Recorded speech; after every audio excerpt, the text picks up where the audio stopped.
As a master of slander or defamation, he continues to seek to undermine various forms of authority that God has established, both in the church and in the world.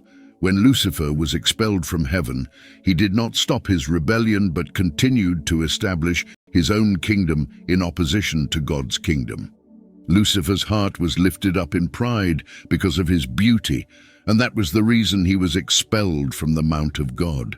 What was Lucifer's initial motivation? What was the original sin? Pride. The original sin was committed in heaven, not on earth. It was not drunkenness, not adultery, nor even lying. It was a matter of pride. It still is the deadliest sin of all. Many churchgoers would never dream of committing adultery or getting drunk, but they are easily seduced by pride without recognizing how harmful it is. Lucifer was so beautiful that he took pride in himself. His pride completed the transformation of Lucifer to Satan.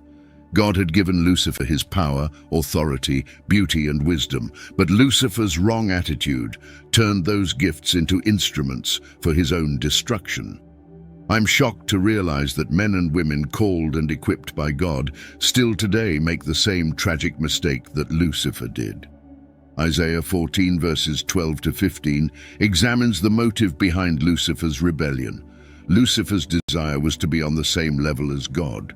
He imagined himself to be so intelligent, beautiful, and majestic that he supposedly thought, "I could be God." According to the scriptures, Lucifer undermined the loyalty of a third of God's angels and drew them into his rebellion and fall. Biblical scholars generally agree that Lucifer was in charge of orchestrating worship in heaven. He was a musical master who continues to use music to enchant people today. Lucifer was in charge of God's sanctuary in heaven, responsible for religious services. He was the cherub that covered the place where God's presence was manifested.